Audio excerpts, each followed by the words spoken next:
feeling well? Today I have a different kind of video than I would normally post. I'm going to be reading to you a book that I have here. A book. I'm going to be reading a book today. It is published by Mr. Dr. Neil DeGrasse Tyson. Neil deGrasse Tyson.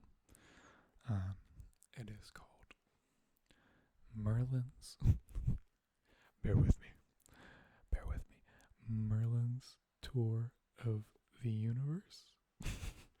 A traveler's guide to blue moons and black holes, Mars, stars, and everything far. I'm sure I did a really good job showing that off. I'm sure I did a great job. But yeah, we're going to be doing some reading. I have recently discovered my love for science texts and stuff like that, like books, science books, and mostly like astronomers or astrophysicists. It's been very interesting. I've been really into it, so I figured I would come back and read to you. Anyways, this book is a little bit different than a normal kind of explanation chapter by chapter book. But before we get into that, the elephant in the room, this little clip here, I know it's kind of weird. I couldn't find tape. I didn't want my local library to be on the front. I didn't want people to know where I lived. So I had to settle for a line hanger. So yeah, I'm sorry if it's a little obnoxious. But yeah, here we go. So, let me cover my library. Merlin's Tour of the Universe. You are here.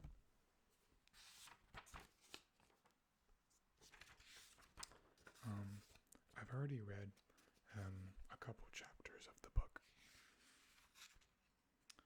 To all those who recognize herein a question of their own. And basically, the book is going to cover kind of large swaths of topics, just are kind of, over like just broad topics. So here we have Earth, the moon, planets, asteroids, comets, all that kind of fun stuff towards the beginning of the book. Very easy topics, but there is actually quite a bit of information in here that I find really interesting. I've been having a blast reading this book. So yeah, let's get into it, shall we? Here I'm going to just read the preface. The preface for you. The preface.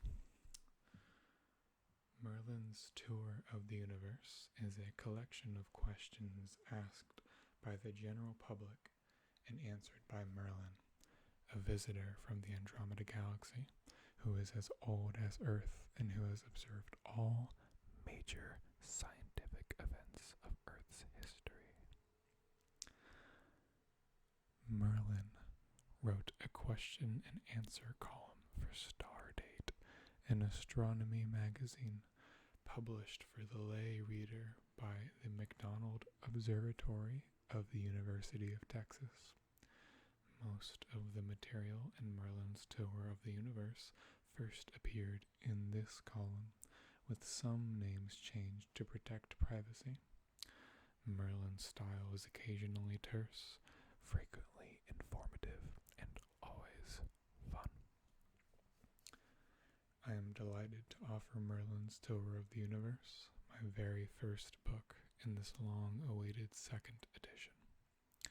Many of the original questions and answered enjoyed a long shelf life, but clearly were relevant and were necessary. But clearly where relevant and where necessary. Merlin's replies and the occasional accompanying illustrations have been updated to reflect advances in science. So this is the second edition, just updated as of 2024. Merlin's tour is not intended to be an astronomy tutorial, but is guided entirely by questions asked from interested readers, ranging in age from 4 to 90. I created the Merlin character for the enjoyment of my readers, and the answers are written with my life's enthusiasm for this beautiful and grand home that is our universe. Neil DeGrasse Tyson, New York City, August 2024. So, that is a little preface of the book, and yeah, now we will get into the introduction.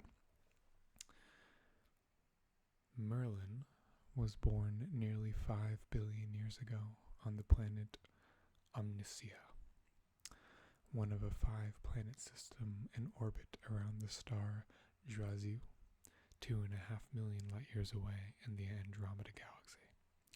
Merlin's birth coincided the formation of the solar system in the Milky Way galaxy that contains planet Earth.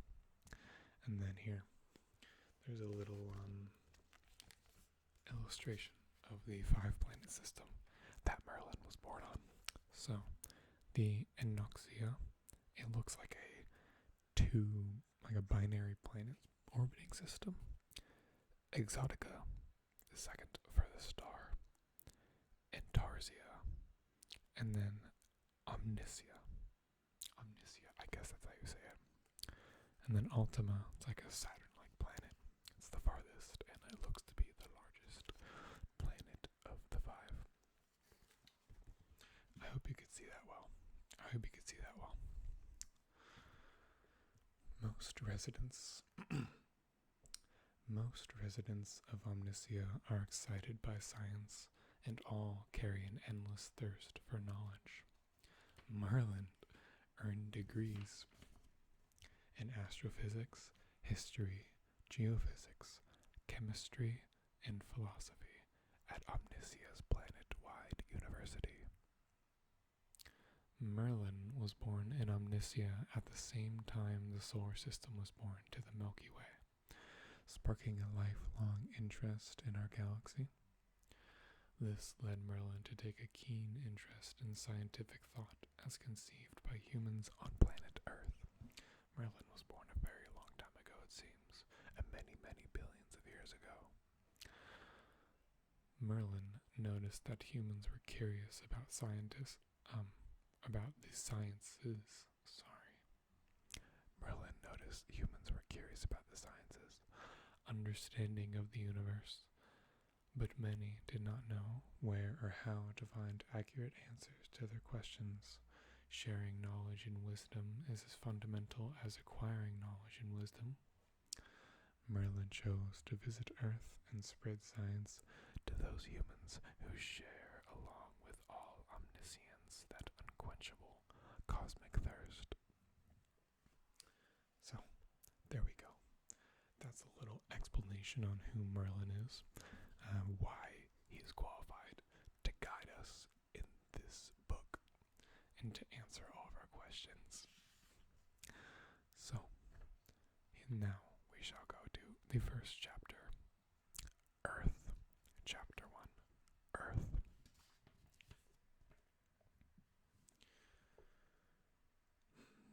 So, Earth. Unlike many other places in the universe, Earth is a dynamic place. The moon tidally induces our oceans to slosh upon the continental shelves. The continents themselves slide determinately upon a mantle that is the source of magma that erupts from volcanoes. There are plants and animals and microorganisms that live and reproduce in the oceans, in the Earth's crust, on the Earth's surface, across temperatures that range from frozen Arctic to 100-degree desert days. All of this activity unfolds under nearly 6 quadrillion tons of a turbulent atmosphere that spawns storms, drought, electrical discharges, and erosion. Curiously, this environment represents quite hospitable conditions when compared with other places such as Venus, Pluto, and, of course, the binary planet on Anoxia in the Drazu system. I already forgot which one Anoxia is. The tilted Earth rotates and wobbles and bobs its way through space in orbit around the sun with the moon tightly tethered nearby. So, now, it's been a few minutes, I know, but now, if I didn't mention this in the beginning, it's a question and answers book. So, there will be questions up here in italics and Mr. Merlin's answers down here.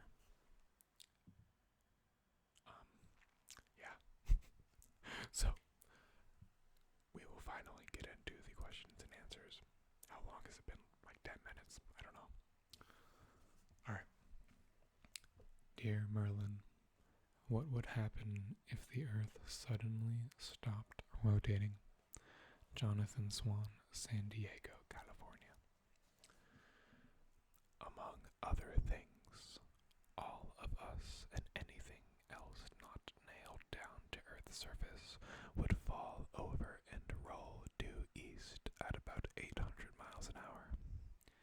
The exact speed depends on your Earth latitude.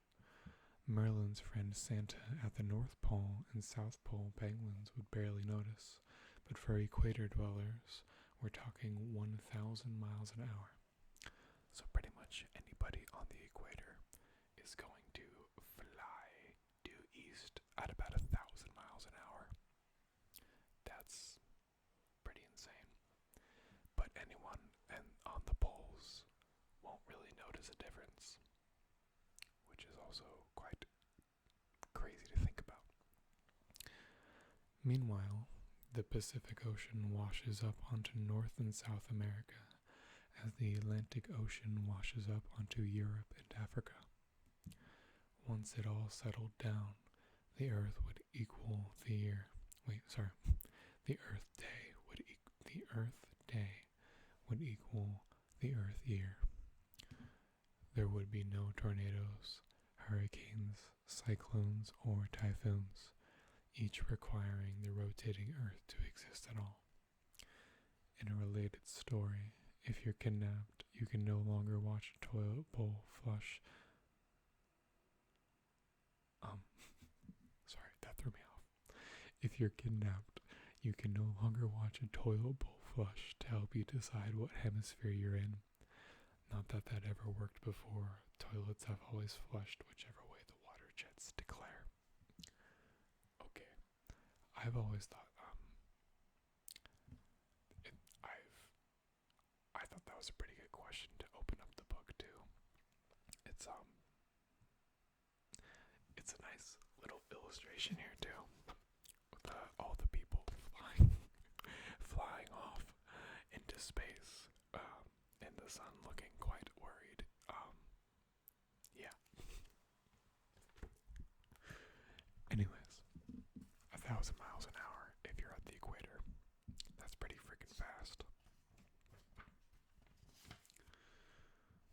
Dear Merlin, if Earth were to explode tomorrow, what would happen to the orbits of the other planets?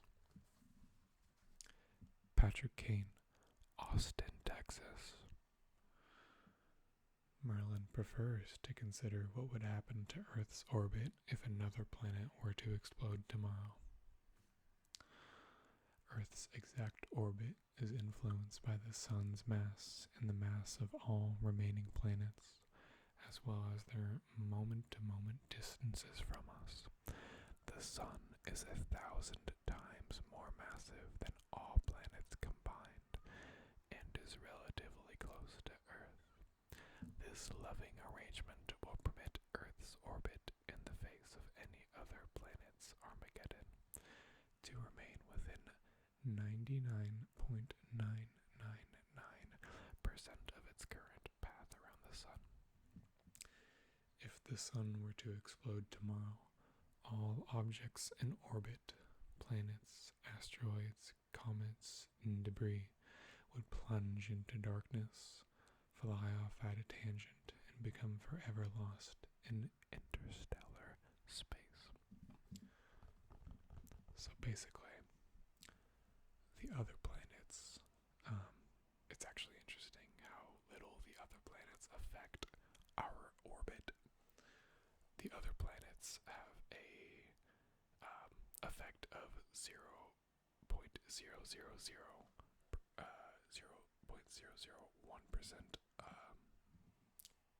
What would I say? Like an impact. It has a 0.001% impact on our orbit. The Earth or the Sun has a majority impact on the orbit. I feel like that's pretty obvious. But I mean, I've always honestly thought that the other planets would have a much larger effect on the orbit. Next question. Dear Merlin, what is the exact shape of Earth? I'm told it is not a sphere. Robert McKinney, Albany, New York. Earth is very slightly flattened at the poles and slightly wider below the equator than at the equator, otherwise unflatteringly known as a pear-shaped oblate spheroid. So, it's a little chubby. I feel like this picture, this goofy little picture, shows a good representation. It's a little chubby down there, and it's a little egghead on top. It's not a perfect sphere that we are led to believe. It's definitely not flat, as some people are led to believe, but it is not a perfect sphere. Yeah, very interesting, very interesting. Let us move on to the next question.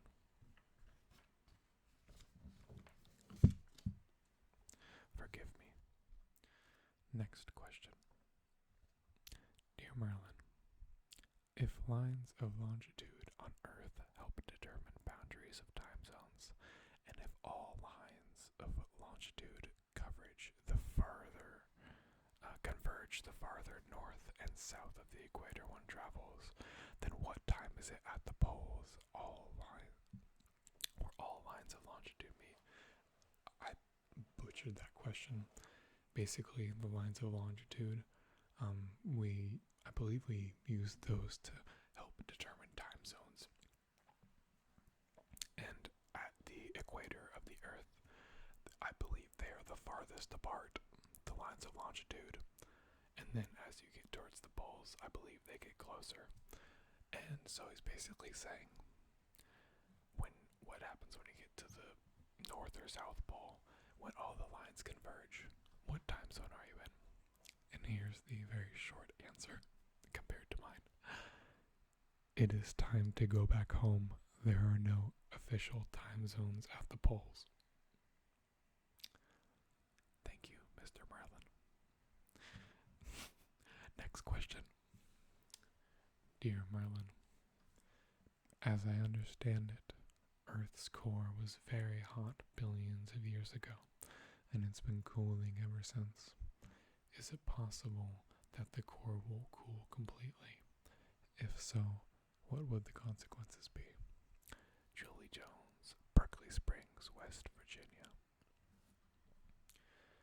Yes, the Earth's core will one day cool completely. When this happens, Earth's land masses will become geologically dead, with no continental drift, no mountain building, no volcanoes.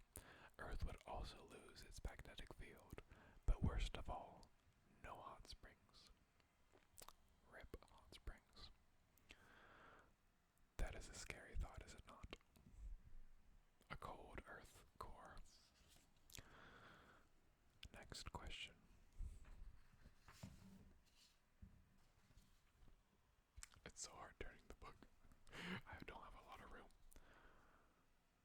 Dear Merlin, suppose a hole were dug from one side of the earth, through the center and out the other side. What would happen if I jumped into that hole? When I got to the middle of Earth, would I keep falling or would I stop? Debbie Candler, Redbud, Illinois.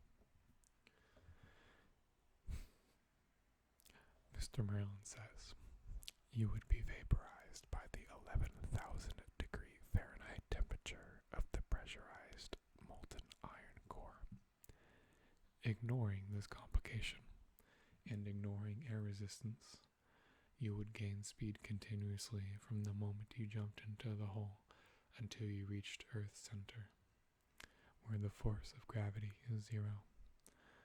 But you will be traveling so fast that you'll overshoot the center and slow down continuously until you reach zero velocity.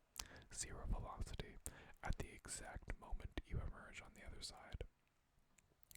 Unless somebody grabs you, you will fall back down the hole and repeat this journey indefinitely. A round trip fall through the Earth's center takes about 90 minutes, the same for a spacecraft to complete one orbit. Gravitational physics is fun that way. So basically, if you start falling here, you're on top of the Earth and you fall, he says that you will fall down, down, down, down. You get to the center, you'll overshoot it, and then you'll just come out the other side. And pretty much you'll hit zero velocity at pretty much where you jumped in, just on the other side of the Earth. So and then you're just there. And then if no one catches you, you fall back down, back into the Earth, and you're stuck there forever. And I feel like that was an episode of like SpongeBob or something, or Futurama or something. Okay, anyways, next question. Dear Merlin, does Earth really wobble on its axis? If so, then why don't we notice it? Toby Thurston, Patterson, New Jersey. A full wobble, officially known as the lunisolar precession, takes about 26,000 years, much too slow to be felt by anyone. If you want to see its consequences, then just come back in about 12,000 years. You'll notice, if you look north, that Earth's axis has wobbled away from Polaris. By then, it will be pointing in the vicinity of the bright star Vega, the pole star of the distant future. Meanwhile, the Egyptians that Merlin used to hang out with 5,000 years ago used Alpha Draconis as their most excellent pole star. Alpha Draconis is known as the Thuban star, Thuban. But between way back then and now, and between now and the future, Earth's got nothing. Pole stars are fleeting navigational luxuries. Enjoy them while you have one.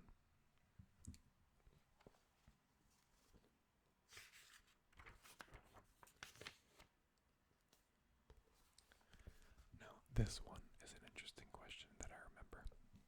I like this one. Dear Merlin, I heard that Earth's rotation is slowing down. Is this true? Arnold Bates, Savannah, Georgia. Yes, the day gets about 1 second longer every 67,000 years. This is due to several causes. One is the melting of Arctic glaciers, which alters Earth's rotation in the same way spinning ice skaters extend their arms to slow down. That final pose is not just panache. I don't know if that's how you say that word. Panache. It is an act of physics, but the most prominent cause is the solar and lunar tides that slosh back and forth on the continental shelves. The friction between the 1.5 quintillion tons of ocean and the land masses serves to dissipate some of Earth's rotational energy, while the moon tries valiantly to slow us down in an attempt to have one Earth day equal one lunar month. The moon already shows one face towards Earth. The day Earth only shows one face to the moon. We will be in a double tidal lock. If that is not a geek wrestling hold, it should be. The moon slows us down. It's always trying to make us stop spinning. Hopefully, that will never happen anytime soon. 1 second longer every 67,000 years. That's okay with me. Next question. Dear Merlin, I would like to understand more about precession. Does the precession of Earth change as Earth's rotation changes? If so, does the precession period increase or decrease as the rotation of Earth slows? Also, do other solar bodies precess? Nancy Hogan, Lathrop Village, Michigan. Merlin does a little bit of explanation on precession here. Rotational precession is the wobble that results if a non-spherical object rotates at an angle under the influence of an external source of gravity. All planets fit this description. Earth, for example, isn't a perfect sphere and is tilted at 23.5 degrees on its axis and is tugged continuously by all other objects in the solar system, especially by the sun and moon. The equations of orbital dynamics predict that the 26,000-year precession period will decrease by about 1 year for every 3 seconds that the Earth day is lengthened. That one's kind of confusing. We'll just move on. But yeah. Dear Merlin, what effect, all things remaining the same, what effect, all things remaining the same, does the great precession cycle of Earth have on weather? I'm kind of sick of the precession questions. I think there's like 2 or 3 other precession questions here. Let's skip a page, yeah. Yes, okay. This is not a precession question, so we'll read this one. Dear Merlin, I just found out that Earth has a flattened orbit that brings it closest to the Sun in January and farthest from the Sun in July. How could this be? The seasons seem to indicate just the opposite of this. Pam Starkey, Dallas, Texas. Earth is indeed about 3% closer to the Sun in January than in July. So clearly, that can't be the reason for the seasons. Earth's axis tilts 23.5 degrees from its orbital plane around the Sun. During the summer, the northern hemisphere tilts towards the Sun. During winter, the northern hemisphere tilts away from the Sun. You may have noticed that the summer midday sun is higher in the sky than the winter midday sun. When the sun is high in the sky, the ground heating is much more efficient than when the sun is low. The sun heats the ground, and after a small time delay, the ground heats the air. This is why the hottest time of day is a few hours after noon, and the hottest time of year is 1 to 2 months after the summer solstice of June 21st. Of course, all seasons are reversed for 1 in 6 humans and other life forms that dwell in the southern hemisphere. So basically, May, June, July is summertime for America, Europe, most of Asia, pretty much anyone in the upper half, and then Australia, New Zealand, things like that, southern hemisphere, they get winter time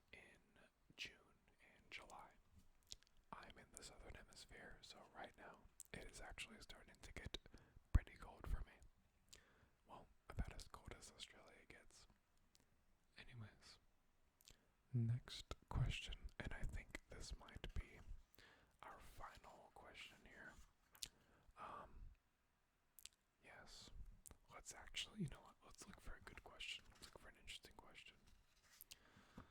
Let us look for an interesting little question.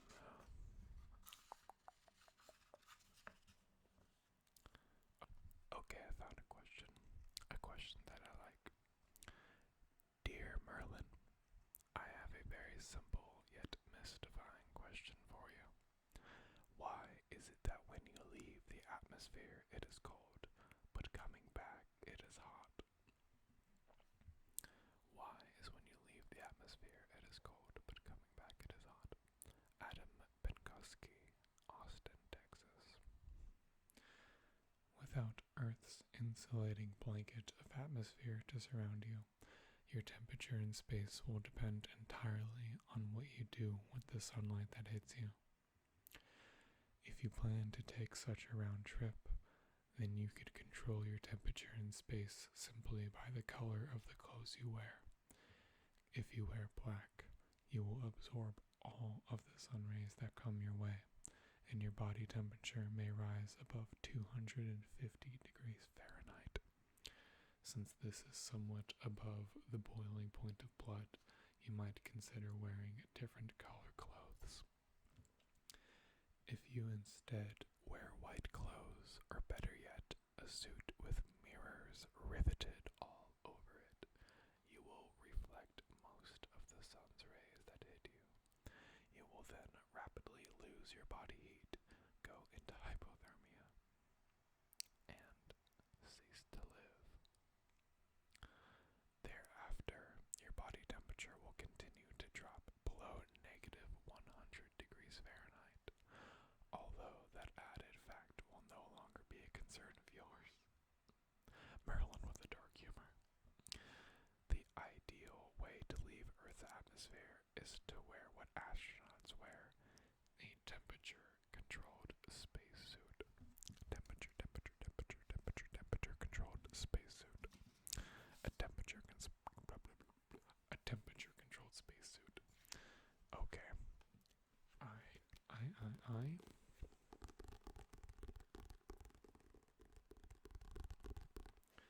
I think that is about it. I am very happy that you have been here with me today to listen to my voice reading. I hope you're asleep. If you are, I will not wake you. If you are not asleep, please go to bed, or you can find one of my other videos. I haven't made a video in about 6 months now, so I'm sorry. I plan to be posting soon again. I have I think a game store roleplay that I like to do, like less of a roleplay, but more of just like I don't know, you guys know, you know what a game store video is, you know what I mean? Something along